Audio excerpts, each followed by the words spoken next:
So I've been doing a lot of thinking, and I've just come to realize that this whole thing with Maduro, with Nicolas Maduro, the president of Venezuela, is a game changer. It's a game changer in so many ways. You know, my analytical mind is telling me that there's something coming down the pipelines, right? There's more than the average person can understand as it pertains to geopolitics and politics in general. Everything that we see is not really what it appears to be. There's a lot of backdoor deals happening, a lot of theater, if I can say that. There's a lot of unseen hands and plays that the average person cannot understand. But what I will say about this Maduro thing is that it's changed the game. It's changed a lot of things on the international level as well. With America being the superpower that it is, and pretty much being able to dish out orders to a lot of third world countries, and especially countries that have a lot of resources.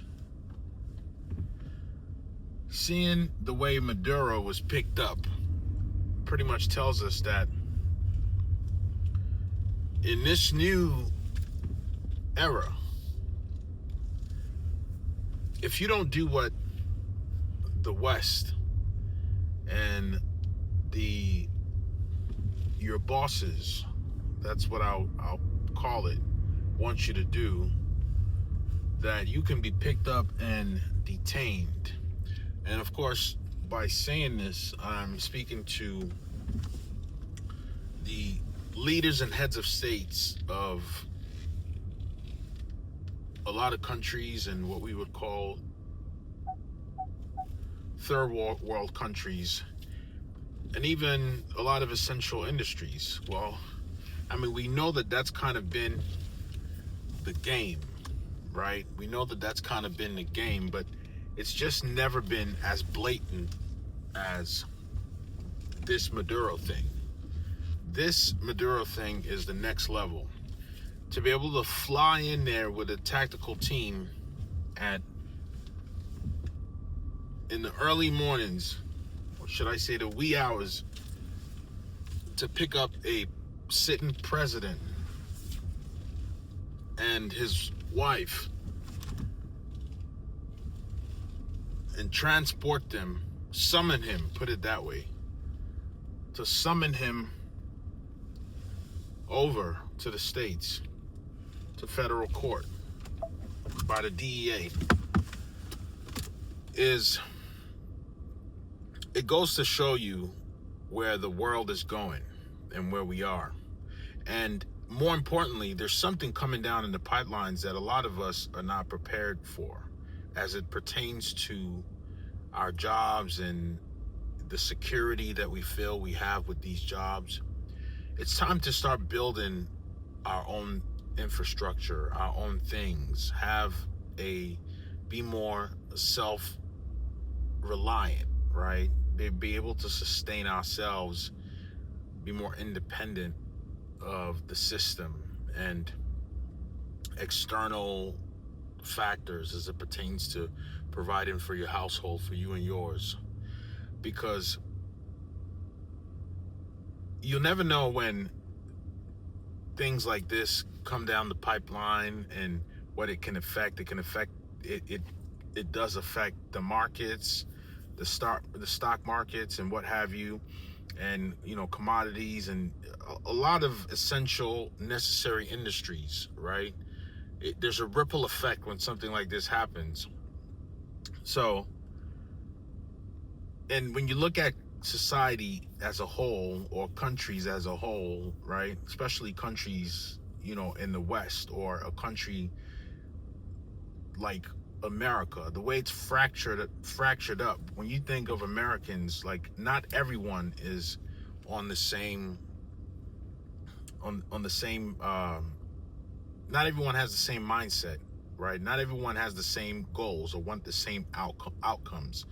There's a lot of division within America itself, within the communities. Like, for instance, the so-called black communities, who have been, it's been proven that they've been oppressed by the system, all the way from, slavery to Jim Crow laws, and, zoning, and all of that. They've been disenfranchised for a very long time.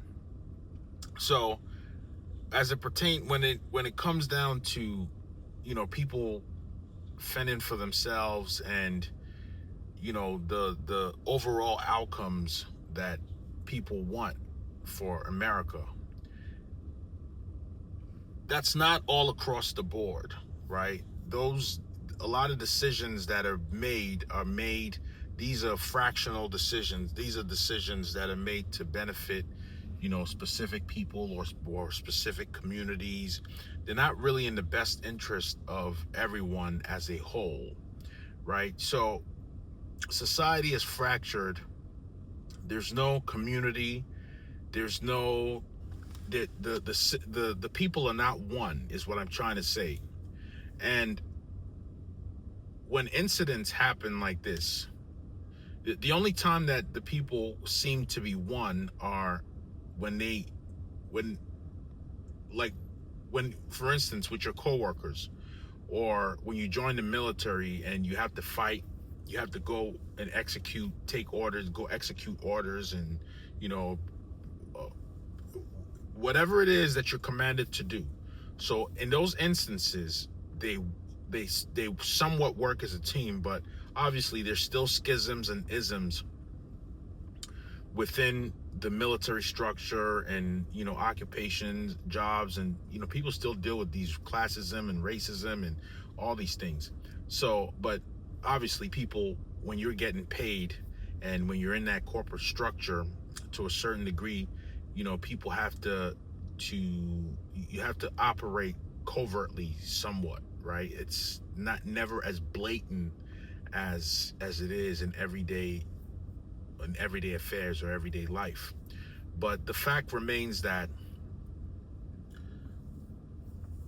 the decisions being made for the people as a whole does not benefit the people as a whole, and the repercussions of it, right? Because there are repercussions for every action comes with a reaction, begats a reaction, right?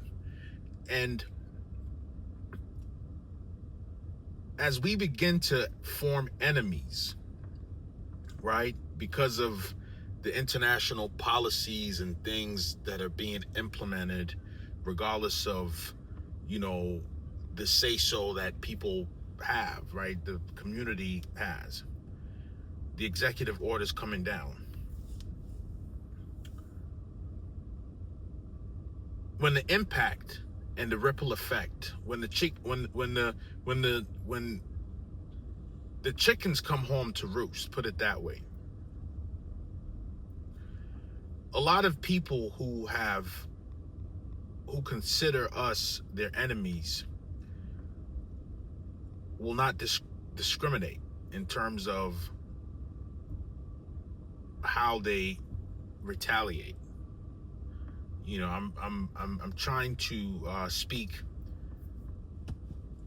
to not trigger the algorithm here, but if you can read between the lines and understand what it is I'm trying to say, is that the people have to be able to have to start thinking to build outside of a system that despises and is not in favor of them overall.